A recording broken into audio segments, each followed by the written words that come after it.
नमस्कार बच्चों, आज हम हिंदी व्याकरण का टॉपिक संज्ञा करेंगे। संज्ञा जिसे इंग्लिश में नाउन कहा जाता है।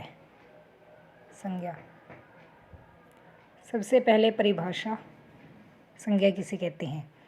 जिन शब्दों से किसी व्यक्ति, वस्तु, स्थान व जाति का पता चले उसे संज्ञा कहते हैं, जैसे राम, दिल्ली, ताजमहल आदि।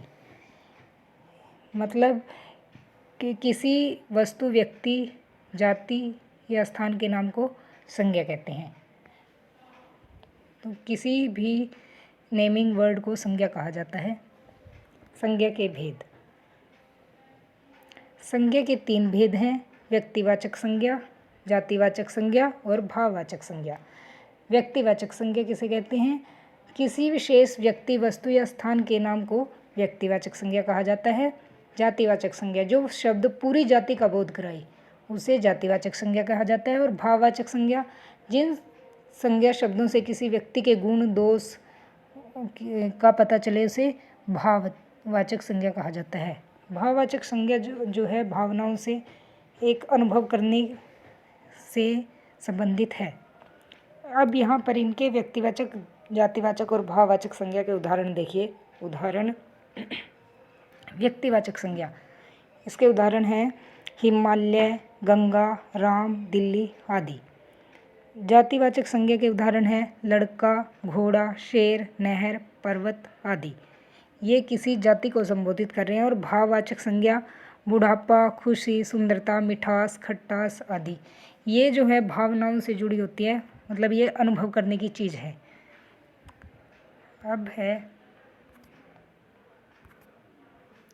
यहाँ पर देखिए, आज हमने क्या सीखा।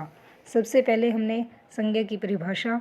किसी व्यक्ति, वस्तु, स्थान, प्राणी व भाव के नाम को संज्ञा कहते हैं, या किसी वस्तु, व्यक्ति, स्थान, भाव के नाम को संज्ञा कहते हैं। और उसके बाद संज्ञा के भेद किए: व्यक्तिवाचक संज्ञा, जातिवाचक संज्ञा और भाववाचक संज्ञा। आगे है संज्ञाएं। नाम कई प्रकार की होती हैं: प्राणियों के नाम, स्थानों के नाम, व्यक्तियों के नाम और भावों के नाम आदि। तो चलिए बच्चों, अब हमने जो संज्ञा के बारे में जाना है उसके आधार पर कुछ एक्सरसाइज सॉल्व करते हैं। यहाँ पे दिए गए वाक्यों में संज्ञा शब्दों पर गोला लगाओ। सबसे पहला है अमन आज विद्यालय नहीं गया। यहाँ पर अमन किसी व्यक्ति का नाम है, विद्यालय किसी जगह का नाम है। ये दोनों संज्ञाएं हैं, इन पर गोला लगाना है। आज बहुत गर्मी है। गर्मी जो है भाववाचक संज्ञा से जुड़ी हुई है, तो यह संज्ञा है। ताजमहल आगरा में है। ताजमहल जो है किसी वस्तु का नाम है और आगरा जो है किसी शहर का नाम है, तो इसलिए दोनों संज्ञाएं हैं। सुनीता ने एक सेब खाया। यहाँ पर सुनीता व्यक्ति का नाम है और सेब वस्तु का नाम है, तो दोनों संज्ञाएं हैं। अच्छाई की जीत और बुराई की हार होती है। यहाँ पर देखिए दो भाववाचक संज्ञाएं हैं। अच्छाई की जीत, क्योंकि जीत कोई टच करने की चीज़ नहीं है, यह अनुभव से होती है, इसलिए यह भाववाचक संज्ञाएं हैं। बुराई और हार, ये भी भाववाचक संज्ञाएं हैं। किसान अपने खेत में काम कर रहा है। यहाँ पर किसान और खेत, वस्तु जो है खेत है, ये दोनों संज्ञाएं हैं। राघव फुटबॉल खेल रहा है। यहाँ पर राघव और फुटबॉल दोनों जो हैं संज्ञाएं हैं।